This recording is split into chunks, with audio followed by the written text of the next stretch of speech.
Hello दोस्तों, स्वागत है आपका शारा टॉक्स पर।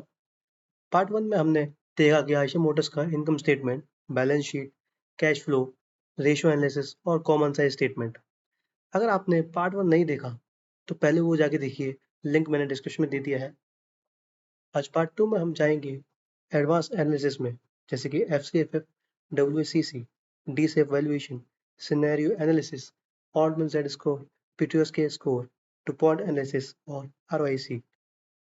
ये वो टूल्स हैं जो प्रोफेशनल एनालिस्ट और फंड मैनेजर यूज करते हैं किसी भी स्टॉक्स को डीपली एनालाइज करने के लिए।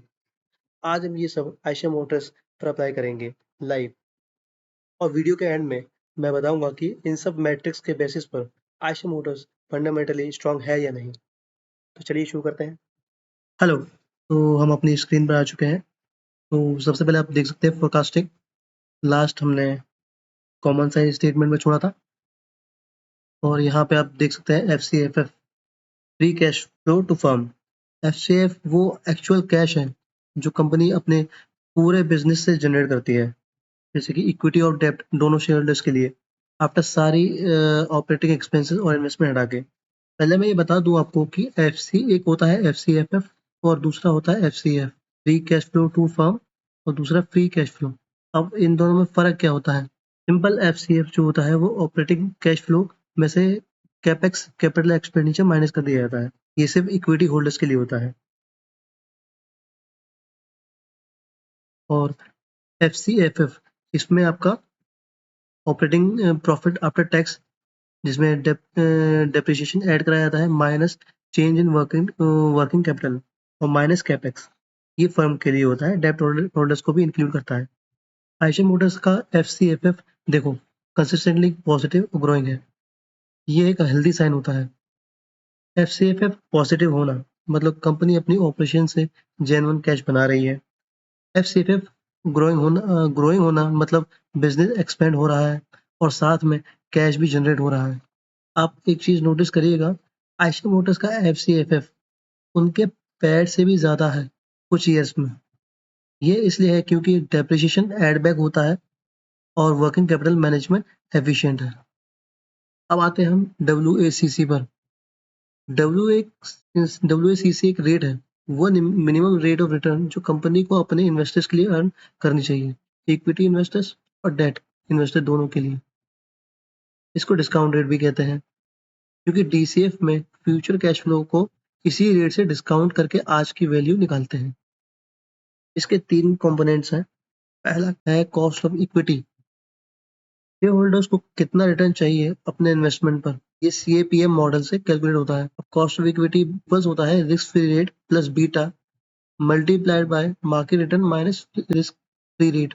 अभी रिस्क फ्री रेट क्या है? इंडिया में 10 year government bond yield use करते हैं, अप्रोक्सीमेटली 7% आज के लिए। बीटा बीटा स्टॉक की वॉलिटिलिटी मार्केट के कंपैरिजन में बताता है स्टॉक कितना वॉलेटाइल है।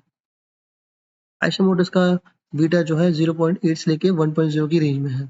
Market risk premium approximately 5 to 6% for Indian market है। अब दूसरा, कॉस्ट ऑफ डेट, कंपनी अपने लोन पर कितना इंटरेस्ट देती है। Ayesha Motors practically debt free है, तो cost of debt almost zero है। ये WCC को सिग्निफिकेंटली लो रखता है। तीसरा, कैपिटल स्ट्रक्चर, इक्विटी और डेट का रेशियो आयशा मोटर्स में ऑलमोस्ट 100% इक्विटी, यानी कि नॉट डेट। अब ये आयशा मोटर्स का WCC अप्रोक्सीमेटली 11.3% की रेंज में आएगा। आप यहाँ चेक कर सकते हैं, ये रीजनेबल है इंडियन मार्केट के लिए। WCC जितना लो, इंट्रिंसिक वैल्यू उतनी हाई। आयशा का डेट फ्री स्ट्रक्चर WCC को नेचुरली लो रखता है, ये एक हिडन एडवांटेज है। इस टूल में आप मैनुअली कॉस्ट ऑफ इक्विटी को एडजस्ट कर सकते हैं अपने अजम्पशन के हिसाब से। डिफॉल्ट 13% है, जो इंडियन ऑटो सेक्टर का एवरेज है, आप यहाँ देख सकते हैं। तो हम अब आते हैं terminal value and DCF valuation पर। DCF यानी कि डिस्काउंटेड कैश फ्लो, ये मेथड फ्यूचर में जो कैश जनरेट होगी उसकी आज की वैल्यू निकालता है। लॉजिक सिंपल सा है, आज का 100 रुपये फ्यूचर के 100 रुपये से ज़्यादा वैल्यूबल है, क्योंकि आज का 100 रुपये इन्वेस्ट करके आप रिटर्न अर्न कर सकते हो। टर्मिनल वैल्यू वो वैल्यू है जो कंपनी 5 ईयर फोरकास्ट के बाद भी जनरेट करती रहेगी।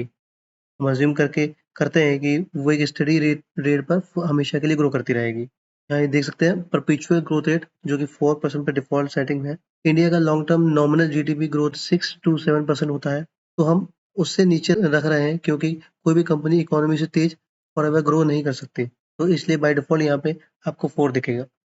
आप इसको चेंज करके कैलकुलेट कर सकते हैं। यहाँ इम्पोर्टेंट चीज़ ये है कि डीसीएफ एक एस्टिमेट है, एग्जैक्ट आंसर नहीं। इसका रिजल्ट हेवीली डिपेंड करता है एफसीएफएफ ग्रोथ असम्पशन और डब्ल्यूसीसी पर। अगर आयशा मोटर्स का intrinsic value current market price से सिग्निफिकेंटली नीचे आ रहा है, इसका मतलब स्टॉक प्रीमियम पर ट्रेड कर रहा है।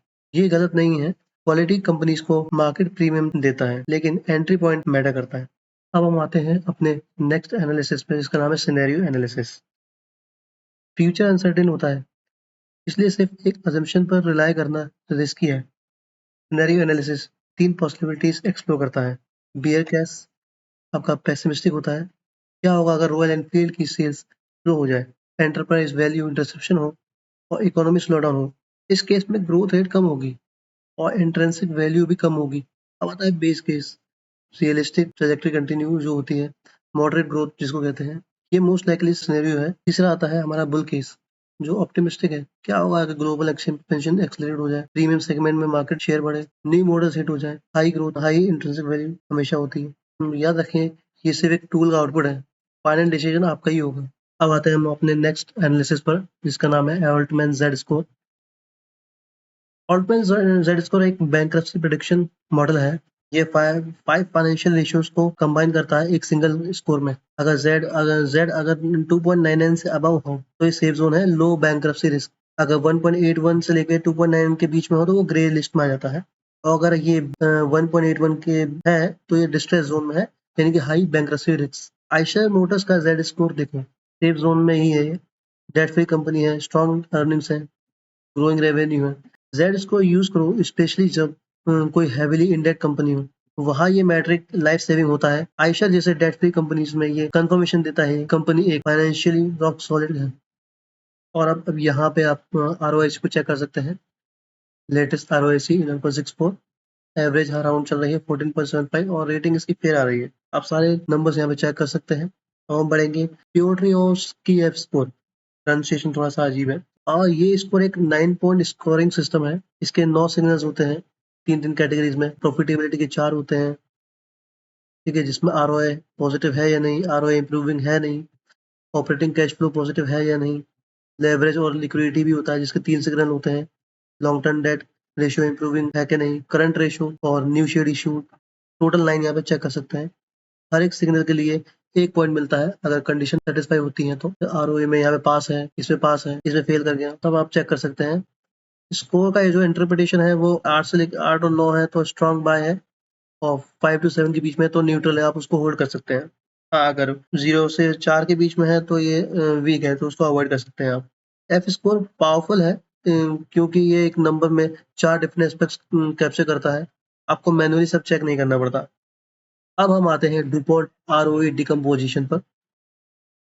आर रिटर्न ऑन इक्विटी हम पहले ही देख चुके हैं, आयशा मोटर्स का भी हमने देख चुके हैं, लेकिन आरओई अकेले पूरी कहानी नहीं बताता।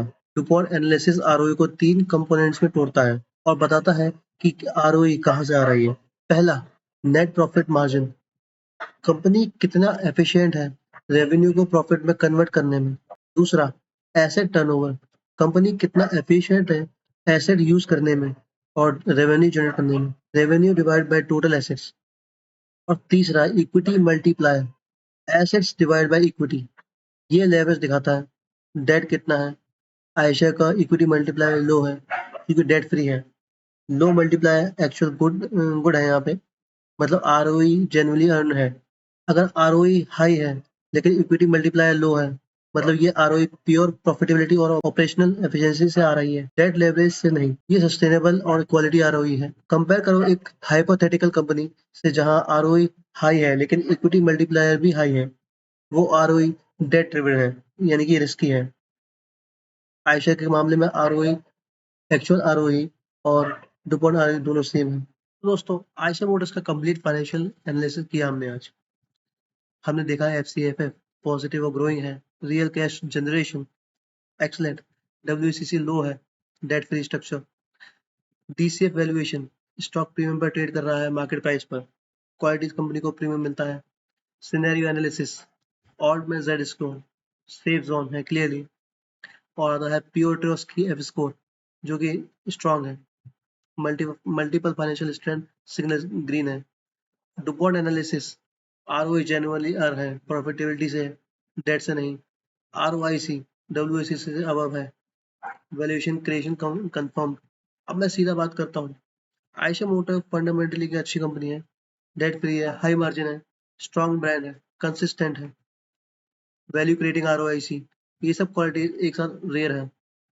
लेकिन और ये इम्पोर्टेंट है, गुड कंपनी और गुड स्टॉक सेम नहीं होते। करंट वैल्यूएशन पर कोई भी इन्वेस्टमेंट डिसीजन लेने से पहले अपने फाइनेंशियल एडवाइजर से कंसल्ट करो। ये वीडियो एजुकेशनल है, स्टॉक रिकमेंडेशन नहीं। पार्ट 1 और 2 में हमने जो टूल यूज किए वो कम्प्लीटली फ्री है, लिंक मैंने डिस्क्रिप्शन में दे दिया है। अगर ये सीरीज आपको हेल्पफुल लगी है तो लाइक करें, सब्सक्राइब करें, बेल आइकन दबा दें और शेयर करें अपने दोस्तों के साथ जो स्टॉक मार्केट सीखना चाहते हैं। मिलते हैं नेक्स्ट वीडियो में।